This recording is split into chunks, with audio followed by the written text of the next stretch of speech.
좋은 아침입니다. 우리 찬양하시면서 아침 촛불 함께 들으시도록 하겠습니다.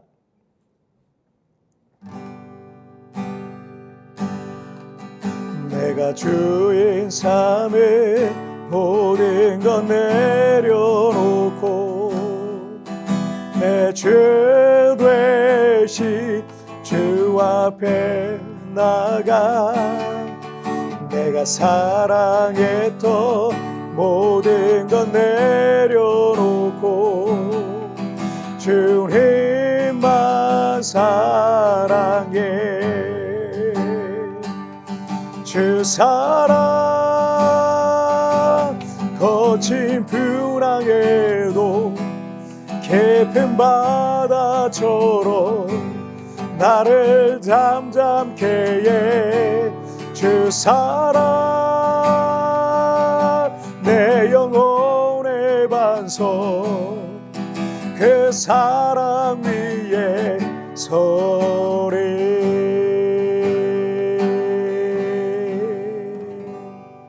아멘. 자, 우리 같이 기도하시겠습니다. 하나님 아버지 감사합니다. 오늘도 하나님 안에서 이렇게 예배하며 찬양하며 이 하루를 시작하게 하시니 정말 감사합니다. 매일매일 주님과 함께하는, 주님과 동행하는 그런 삶을 살아갈 수 있도록 주님 축복하여 주옵소서. 오늘 이 시간에도 우리 하나님 이 자리에 함께하여 주시고 하나님 이 예배를 받아주실 걸 믿사오며 예수님의 이름으로 기도하옵나이다. 아멘.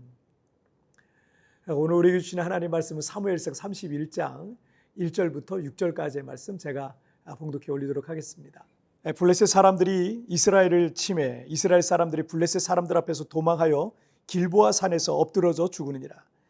블레셋 사람들이 사울과 그의 아들들을 추격하여 사울의 아들 요나단과 아비나답과 말기수아를 죽이니라. 사울이 패전함에 활 쏘는 자가 따라잡으니 사울이 그 활 쏘는 자에게 중상을 입은지라. 그가 무기를 든 자에게 이르되 내 칼을 빼어 그곳으로 나를 찌르라. 할례 받지 않은 자들이 와서 나를 찌르고 모욕할까 두려워하노라. 하나 무기를 든 자가 심히 두려워하여 감히 행하지 아니하는지라. 이에 사울이 자기의 칼을 뽑아서 그 위에 엎드러지매 무기를 든 자가 사울이 죽음을 보고 자기도 자기 칼 위에 엎드러져 그와 함께 죽으니라. 사울과 그의 세 아들과 무기를 든 자와 그의 모든 사람이 다 그날에 함께 죽었더라. 아멘. 맹자와 순자는 중국 춘추전국 시대의 대표적인 유교학자들입니다. 이들은 서로 상반되는 주장을 했는데 맹자는 사람은 태어날 때부터 도덕적으로 선함을 가지고 태어났다라는 성선설을 주장했고 후대에 활동한 이 순자는 인간의 본성은 본래 태어날 때부터 악함을 갖고 태어났다라는 이 성악설을 주장했습니다. 여러분은 어떻게 생각하세요? 그런데 성경적으로 보자면 본래 인간은 원죄를 갖고 태어나기 때문에 순자의 성악설이 맞습니다. 그래서 우리에게 중간 단계 같은 건 없습니다. 선하든지 악하든지 옳든지 그르든지 하나님의 편이든지 마귀의 편이든지 우리 인간은 이 둘 중에 하나의 편에 서 있게 되는 겁니다.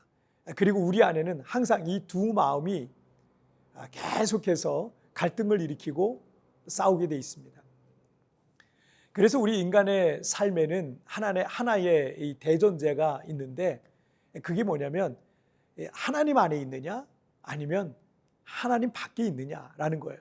이것을 다른 말로 하면 하나님 있는 인생을 사느냐 아니면 하나님 없는 인생을 사느냐라는 겁니다. 이것을 또 다른 말로 하면 하나님께서 역사하시는 인생을 사느냐 아니면 하나님께 버려진 인생을 사느냐라고도 할 수 있겠습니다. 오늘 본문에서는 하나님 없는 삶의 특징 이 두 가지를 우리에게 교훈하시고 있습니다. 자, 첫째는요, 스스로의 힘으로만 산다라는 겁니다. 사울왕은 40세에 이스라엘의 초대 왕으로 선택받게 됩니다. 초창기 그는 사무엘 선지자의 영적 지도를 받았고 또 하나님의 도우심으로 전쟁마다 크게 승리하며 그리고 사울의 왕권이 강화됐죠. 하지만 몇 년이 지나지 않아서 이 초창기부터 사실 그는 교만해졌습니다. 그리고 하나님께 불순종하기 시작했습니다. 왕이 되다 보니까 뭐든지 이제 자기 마음대로 하기 시작했던 거죠.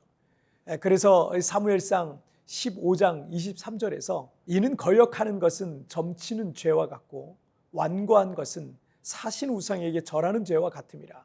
왕이 여호와의 말씀을 버렸으므로 여호와께서도 왕을 버려 왕이 되지 못하게 하셨나이다 하니, 이 사울왕이 하나님의 말씀을 불순종하여 버렸기 때문에 하나님께서도 사울왕을 버렸고 그에게 베풀었던 은혜를 거두시겠다라는 말씀입니다.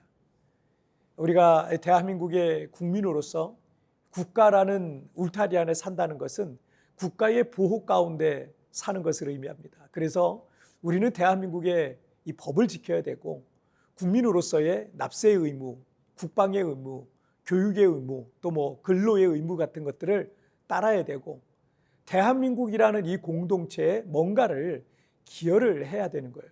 하지만 이것을 거부하면서 국가의 보호와 국민으로서의 권리를 요구할 수 없는 겁니다. 그 중국 사람들이 우리나라에 많이 들어오는데 그들이 와서 의료보험 혜택만 받아가고 그들이 와서 여기서 돈만 벌어가고 그러면서 여기서의 어떤 그런 지켜야 될 걸 지키지 않는다면 있을 수 없는 일이잖아요. 우리가 하나님의 말씀을 거부하고 그분의 명령에 불순종하면서 하나님의 보호와 천국 백성으로서의 권리를 요구할 수 있겠습니까? 주님의 말씀을 거부하고 그 명령에 불순종하는 것은 하나님 없이 자기 스스로의 힘으로 살겠다는 것과 같은 거예요. 사무엘상 31장 1절 말씀해 보시면 블레셋 사람들이 이스라엘을 침해 이스라엘 사람들이 블레셋 사람들 앞에서 도망하여 길보아 산에서 엎드러져 죽으니라. 오늘 본문에는 사울왕의 최후의 전투 장면이 보여지고 있습니다. 그런데 오늘 본문 기사 어디에도 하나님께서 사울왕을 도우셨다라는 이런 언급은 전혀 없어요. 사울왕의 최후는 하나님 없이 스스로의 힘으로만 살다가 비참한 최후를 맞은 그 사람을 보여주고 있는 것입니다. 사울왕이 40년을 통치했다라는 것은 하나님께서 그를 향해 40년 동안을 오래 기다려 주셨다는 것과 같습니다. 하지만 오래 참으시는 하나님께 사울왕은 돌이키지 않았어요.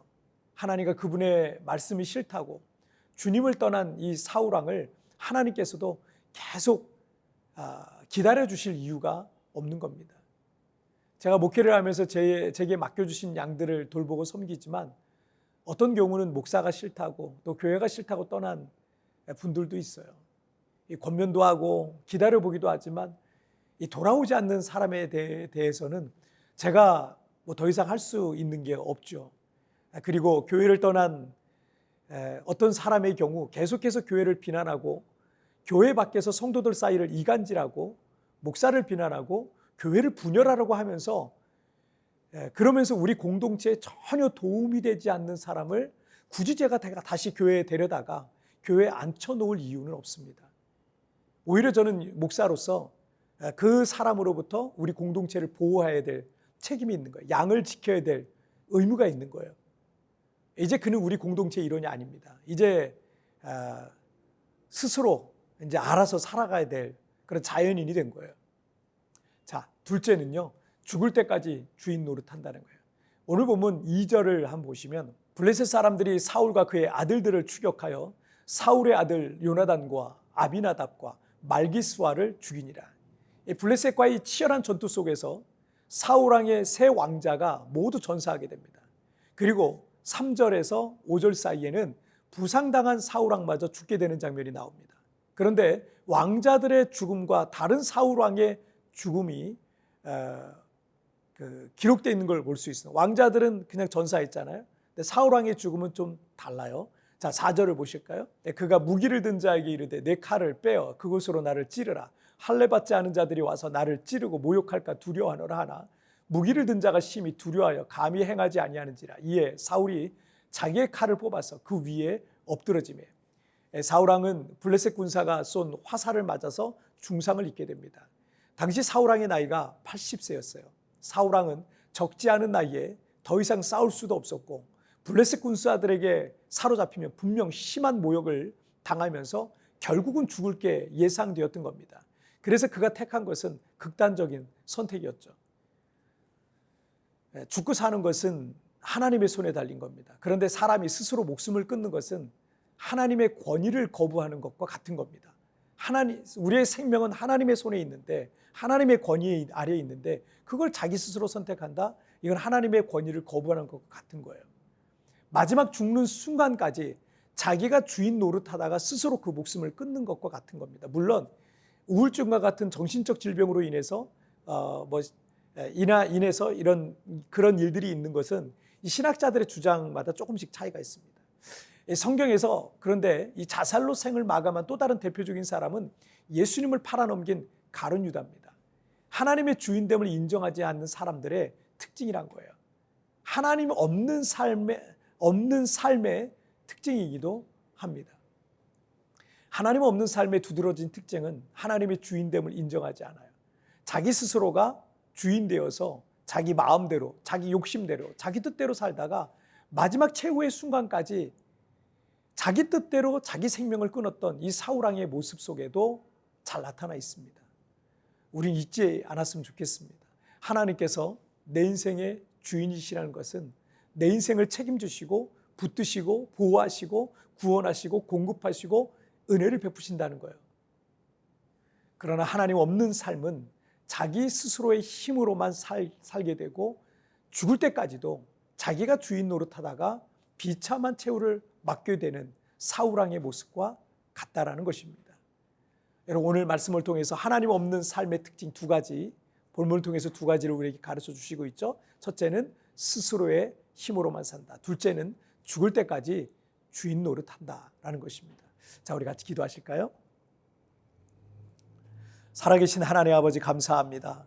오늘 사울왕을 통해서 하나님 없는 삶의 특징, 하나님께서 버리신 인생의 특징을 오늘 살펴봤습니다. 자기 스스로의 힘으로만 살고 심지어 죽을 때까지도 자기 스스로의 그 힘만으로만 하나님의 권위를 인정하지 않고 하나님의 뜻을 인정하지 않는 자기가 주인된 평생 그렇게 살다가 죽는 삶을 오늘 우리가 사울왕을 통해서 보게 됩니다. 하나님 아버지, 우리가 하나님을 주님이라고 고백한다는 것은 내 스스로가 주인됨을 내려놓고 하나님의 주인 되심을 인정하는 삶을 사는 것인데, 하나님께서 주인이심을 인정하는 사람마다 하나님이 책임져 주시고 돌봐주시고 지켜주시고 보호해 주시고 구원해 주시고 역사하시는 인생을 살게 될 줄 믿습니다. 오늘 그 하나님을 기대하면서 내 삶의 자리에서 그 주님과 함께 동행하는 삶을 살게 하여 주옵소서. 감사하며 예수님의 이름으로 기도하옵나이다. 아멘. 여러분, TVN에 나온 오늘의 묵상 보시면서 개인적으로 묵상하시고요, 짧게라도 뜨겁게 기도하시면서 오늘 하루 주님과 동행하시길 바랍니다. 내일은 리마인드 3분 메시지를 통해서 여러분 찾아뵙겠습니다. 여러분, 오늘도 승리하시고 다음 또 채플에서 뵙겠습니다. 하나님께서 내 인생의 주인이시라는 것은 내 인생을 책임져 주시고 붙드시고 보호하시고 공급하시고 은혜를 베푸신다는 것입니다. 그러나 하나님 없는 삶은 자기 스스로의 힘으로만 살게 되고 죽을 때까지 자기가 주인 노릇하다 비참한 최후를 맞게 되는 것입니다. 내가 내 삶의 주인 노릇하며 사는 부분은 없습니까?